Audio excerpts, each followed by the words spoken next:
sorry. I haven't thought of a good thematic. That's all right, Richard. Oh, You are back from Sundance. You are all indified, Richard. yeah. A lot of independent stuff going on at the box office this weekend. So you're on point. Hopefully, you be the judge. Time will tell. That is true. That is true. All right. I think we have a core. We seem to be live there. I think we are getting live in all the places we are now live, Richard. So we now have some people on YouTube. Hello to our new YouTube viewers. We got some people on LinkedIn, I think, too, are watching. So, all right. Hello. Welcome to our... Hello, Mr. and Mrs. America on all the ships at sea. Yes, exactly. So nice to have you all here, Richard. We got a lot going on today. This is a pretty... I guess I should have expected more of this in a sense, but we got Melania, of course, we'll dive into. We've got Send Help doing very, very well. We have a YouTuber movie finally hitting, Richard. The promise has finally been delivered of the creator economy transferring into the theatrical movie business. So a lot to get to today, Richard. And Charlie XCX, who you actually why don't we start with Charlie, your new pal Charlie. So her movie The Moment dropped in limited release. It was a big I think 108,000 a screen, something like that, for A24, just 4 screens in New York and LA. But you had a little experience out in Sundance with this, right?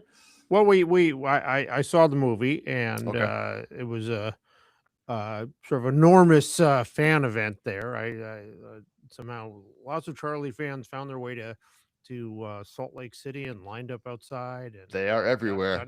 Got into the theater, and they gave them special beanies, and there was a lot of excitement for the moment. Big Charlie fan event there. And then she was in 2 other movies also. So there were 3.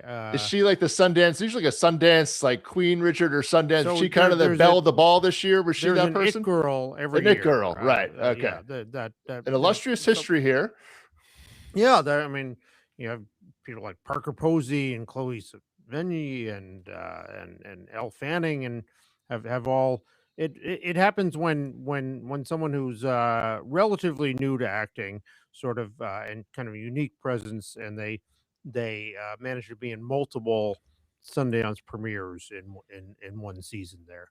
Right. And Charlie and Charlie fulfilled that, and she seemed I'll say it's better. She's been a very active letterbox presence for a year. She seems. Oh, is that right? Yeah, she does a lot of letterboxing, has a big following there, and seems to take movies very seriously. She seems to be besties with Rachel Sennett, who is kind of the queen of letterboxed fandom there. Okay. And all that. So it's so go figure. She's love to see it, Richard. Yeah, and The Moment. So what is it on 3 screens this weekend? 4 screens. So yeah, let me get the pull up the numbers here. But yeah, I mean the A24, I think wisely doing the kind of the tastemaker, kind of make it a hot ticket, to get into. A lot of multiple sold out screenings for that. 107,000 a screen average, going into a quote unquote limited nationwide footprint this weekend. I'm not sure exactly how big that is, but we'll see if they can translate it into a larger, this weekend coming up doesn't only has this Solo Mio, this Kevin James comedy. So it's kind of a quiet before the President's Day weekend, Richard. So we'll see if Charlie XCX can make the most of it over Super Bowl weekend, but we shall see. All right. What else catching your eye, Richard? Where do you want to start? Do you want to go? Well, do we want to go right to Melania, or do we want to work our way to that? The gentleman's call. I will give that in your hand, Richard. Which let's cover. So yes, it made $7 million, which sets all kinds of records, because when you're participating in a category that's essentially been dead for a few years, records come cheap. Yeah, this is for documentary opening. Should clarify. Yeah, 7 million on a 80 million spend is not generally a good return unless it pays you off dividends in other ways. But the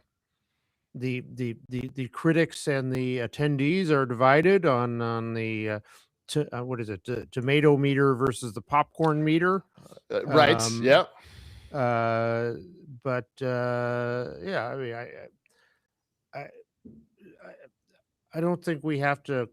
I don't think we have to question what this is about, or pretend like go through the exercise of like, gee, the numbers don't seem to add up here to making this profitable. I mean, it there's never been more clear and naked a thing. And let's just say the tradition of Hollywood, in fairness, giving special little production deals to politicians, their favorite politicians, is or their children or relatives, is well established. And we talk about the go back to the Kennedys, and and onward to the Obamas and their Netflix deal, and do that. But not typically when they're in office like this, and when the company has pending business before the administration. So yeah, yeah. I mean, I kind of laid out a few different ways, and I think, again, Richard, you can, kind of the biggest stock opening in years, 4,000 a screen, pretty good. Some, this was above expectations, and that's fine.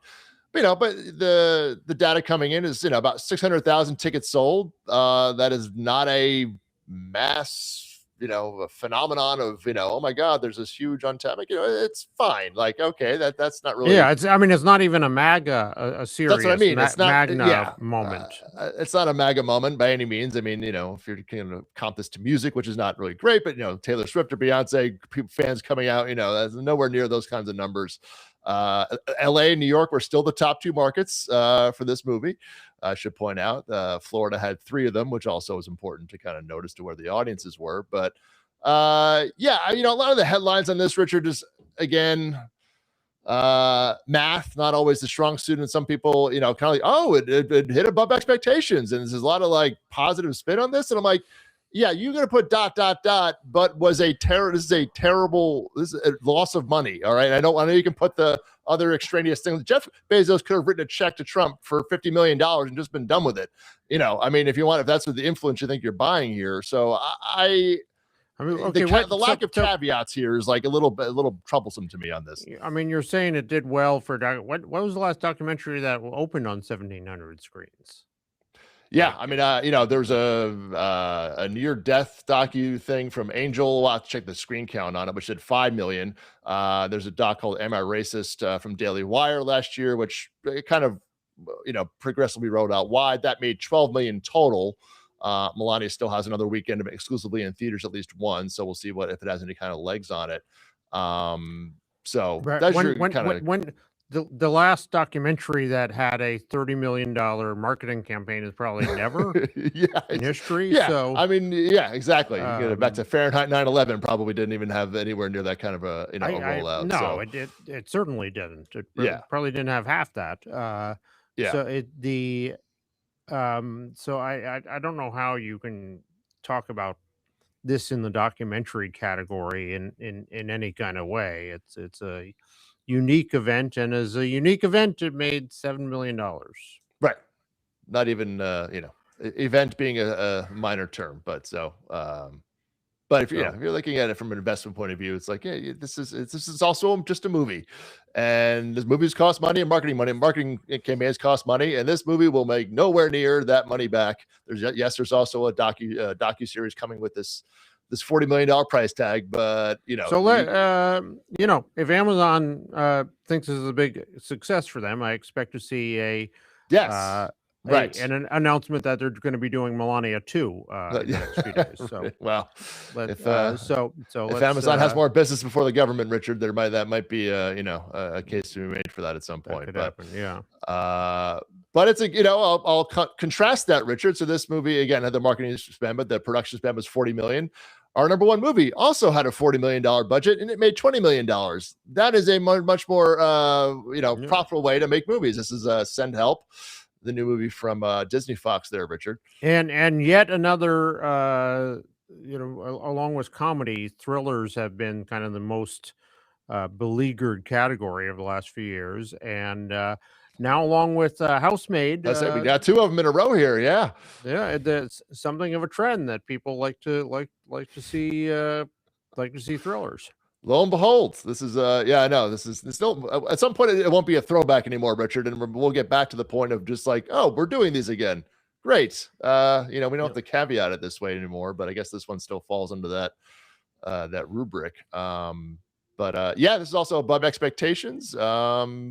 $40 million budgets this day and age for 2025 is with two, named stars. That's pretty good for a production. Sam Raimi, director, big A-list director there. Guy knows what he's doing. So a nice showing. The international looked kind of weak, which I was a little surprised at. This is only 8 million internationally, so this movie needs to do a lot more than that at some point. So we'll see if that improves. But overall, again, people will come out. This is played across all quadrants. Richard, this wasn't a dominant quadrant in one area. So nice to see it from Disney Fox, and the kind of back emphasis on the Fox. This is that that studio that we lost, Richard. They're still kind of peeking their head out with these movies every now and then. Wish there were more of them, but unfortunately not at Disney. So that's the case. But number two, right on its tails, Richard. So we have our first creator world, YouTuber world hit here. This is Iron Lung from YouTuber Markiplier.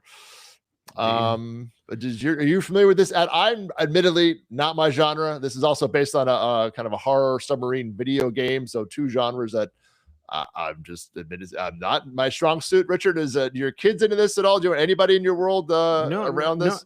No one other than other reporters has mentioned this to me, but apparently it has a thing. I love the description of it. The log line here on Box Office Order. In a post-apocalypse future, after the quiet rapture event, a convict explores a blood ocean on a desolate moon using a submarine called the Iron Lung to search for missing planets. All right, so Richard sold. That's it. He's in. There you go. what more do you need? Apparently not much.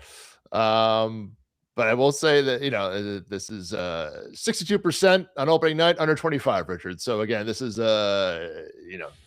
if you give audiences, younger audiences, something that appeals to them, they come out and they show up. This was with basically no marketing budget. This was an under $3 million production spend. I haven't seen the movie. I don't know how that translates to the screen, but So it had become over the last few years kind of this piece of received wisdom that Gen Alpha and Gen Z they don't want to see movies anymore. Don't want to go to the movie theater. Yeah, they're over movies. They like to look at their TikTok and they'll watch it on 46 parts on their phone, Richard, but they don't want to go to a theater to watch it. Yeah, and this was all said while, family entertainment was like the one sector that never really had a slump at all. But it's a bit of a drought rather than a slump. No, right. In terms of performance, right. It was never like, wow, all the family movies. The whole families don't go to the movies anymore. Are just bombing like one after another. They're right. So I feel like this was always like wishful thinking on a part of the movie hating media tech world. One after another, we're just seeing these things. Add it to the list that are not traditional, that are not traditional studio releases, be they anime things or whatever. That too, big part of this. Yep. Or Taylor Swift events or whatever it is. Does 50 make a trend yet, or that you do these kind of different sorts of things aimed for young people, and in lots of cases they show up for it. If you strike as was true in my day or your day, if you strike the right chord of combination of talent and interest, yes, you can still do very well. We'll add Marty Supreme to this. We'll add Housemaid to this. We can add Regretting You, reminders of him, whatever the Colleen Hoover books, those movies. So and proving on all these, what they have in common is that they have direct relationships with their audiences, and you don't need to spend 100 million in TV ads to alert them about it. Yeah, that is the IP, if you will, Richard. Yeah, yeah. You change the economics of this on its face. So Yeah. I will maybe, say, just looking at all this, I comedy was a big part of this whole thing we're all just talking about here, and I really hope that I've written about it enough in the wake up, certainly, but that Hollywood comes back to this, and this can be a part of this. Everything we're talking about with this, this is no reason that comedy can't be a part of this in theaters again. To go and have a laugh with your friends and have a good time and find that younger talent, that's generally where comedy was lived for a long time theatrically. And I just hope they reinvigorate that, Richard, and remember that that's a well that works for for decades, for a long time, for movies. yeah. And it's Well, just been abandoned. there were a few at Sundance there that Oh yeah, hopefully well will I guess make the it to big the screens, and our hope. This one, Gail Daughtry and the oh and the yeah, Celebrity Sex Bass by the people who brought you Wet Hot American Summer was was it good? Yeah. has potential to be a real broad comedy for a lot of people. Okay, Hasn't been an announcement there yet, but I'm sure one will come, and hopefully for a deal. Yeah. that will lead to a lot of things. So Okay. All right. Well, Sundance lead the way. Why not? Sundance, can Sundance can laugh too. So yeah. and then otherwise, this Jason Statham movie, Richard Shelter, which is again from second movie from Black Bear. This is a new distributor. They're long been in the film financing space and distributing in the UK and Canada. It's just you got to spend money to make money, Richard. I think, and this is No, 5.5 if you don't have a direct relationship with your audience. right. And see, look, Statham is the biggest action star we still have in the marketplace, hands down. Above Gerard Butler and Liam Neeson certainly has now moved to the more direct to DVD bin, I think, at this point of his career. But still, Statham's last two openings, Beekeeper was 17 million, A Working Man 16 million. This one does 5.5. And Richard, if I saw one piece of marketing material on this film, I'd probably be being generous. And I'm 50-year-old white male target demo for a Jason Statham movie, and I just don't know what happened, or what Black Bear backed the picture that they decided to put it out themselves. They didn't go to an Amazon MGM or what have you. But not great news for Jason Statham. I think he will bounce back. He's got Beekeeper 2 coming next January. But this one just, there's something to do a marketing campaign. We talk about Melania and spending, but you have Jason Statham, who does have a huge fan base globally. And, if you spend on him, people generally will come out. So, that's just the lesson on this one, unfortunately. So not a great addition. But so how's the Zootopia versus Avatar? Yeah, Zootopia is we can officially here, Richard. You and I can officially bestow the crown on Zootopia 2 for the number one movie. Away with it. It's not even really that. I mean, we're talking probably good $300 million between the two movies. It's not even necessarily that close. Yeah. In the end here, and again, that's the China business is Zootopia did 4 times the amount that Avatar did in China. So that's really your differential pretty much right there, Richard. That's about a 400 million differential between the two movies. So yeah, kudos to, Zootopia, man. That's a big win. And Avatar, again, still making money, just not, again, it's about 60% of the last movie is probably where it's gonna net out at. So yeah, I was looking at the what do you think the highest grossing movie released in 2026 is currently? What do you think the current 2026 box office champion is in your month? Yeah, well, in January, a month and 2 days. U.S. or global? U.S. U.S. Boy, I guess it'd have to miss. I don't think it's a Bone Temple. Primate would be the box office champion. Oh, Primate. Okay, all right. 26. Just looking at January. Boy, it's. I mean, I know January's never been the powerhouse month, but this has not come back, Richard. I gotta say, yeah. Apart from apart from Said Help, which looks to be the one Right. breakthrough, you Yeah. have your Primate, you have the Bone Temple, you have Bone Temple. Mercy, Yeah. you have Greenland 2 Migration, Yeah. you've got Melania, Yep. you've got Shelter, Right. and And then that's our about long it. minute. That's it. Yeah, I know. I kind of a few weeks back, start of the year, I kind of laid that out a bit and like, here's what we have for Q1. And I'm like, we're again talking about those young demos, dead of winter, Richard. You're looking for something to go out with your friends, whatever. And that's why Housemaid, I think, had such great legs, because it was that movie that you just like, hey, that looks fun. And for again, the young people, 18 and 34-year-olds, teenagers are the lifeblood of the movie business and have always been and probably will always be.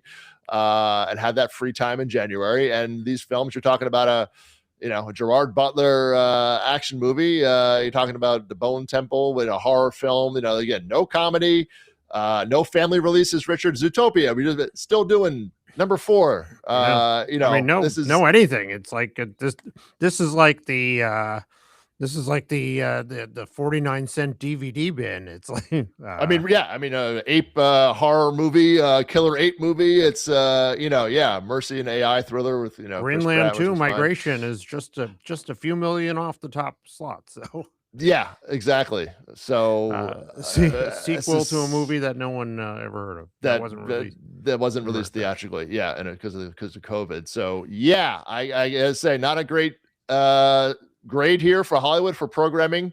On congratulations to Primate, Primate, sure, 2026 box office champion. See if anyone can knock it off. Quick, call up the creative advertising group. Let's get the new TV spots out there, would you, Richard? Come on, that's it. Yeah, come see the biggest grossing movie of 2026. Highest grossing movie of the year. There you go. Congratulations to Primate. So yeah, it says so much. With saying very little. So I did kind of look at again just the family offerings. I mean, Zootopia is 12 weeks old, Richard. We had SpongeBob and over Christmas, which kind of did okay, not great, but again, just this, you mentioned family films earlier.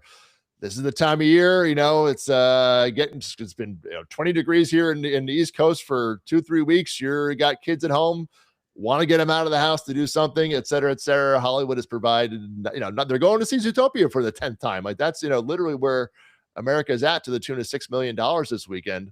Nearly as much as the Melania.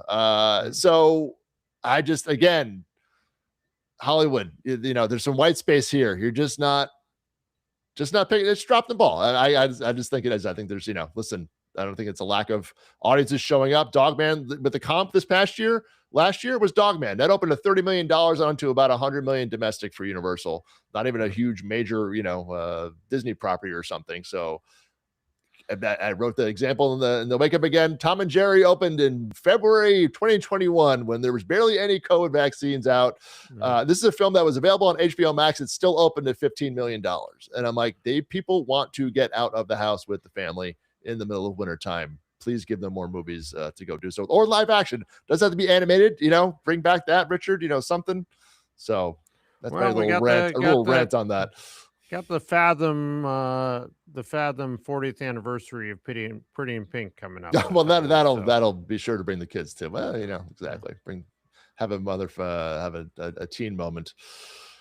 Anyway, and I'll give we mentioned this last week too. A little small shout out to Hamnet, which is still, Richard, this is a movie that's still only in theaters. Doing 1.5 million. It's third biggest weekend here, and I think it's 10th or 12th week, something like that.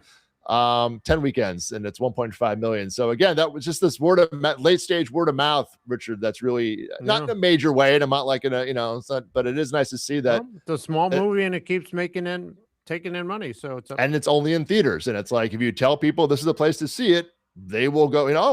Go out to see it in the theater. So again, I mean, it's crossed the 20 million mark, which puts it for domestic, in the stratosphere for you are head and shoulders above most movies there, and it's closing on 60 million globally. So again, that's a very small list of the specialties. Very very small. That'll be the so. just a shout out to the Focus folks there for doing that. So, Yeah. but Richard, we are up 12% year over year here for January. So thanks to Primate, we applaud you for getting the box office. Primate is saving Hollywood. Yes, saving us from a down year. So we'll see if February can lift us to some new heights. But the Olympics coming up, we got Super Bowl, so other things going on in the larger entertainment economy. But we'll see see what transpires. But all right, Richard, good to see you as always. Thanks everybody for joining us here. Again, you can subscribe to us on YouTube now if you want to watch us there. Prefer to watch us there, and then we will be back next Monday here at 1 o'clock Eastern time to break down the numbers from next weekend. So a lot of Charlie XCX numbers, I'm sure, she goes wide. So enjoy the sunshine, Richard. All right. Take care. You later. Bye.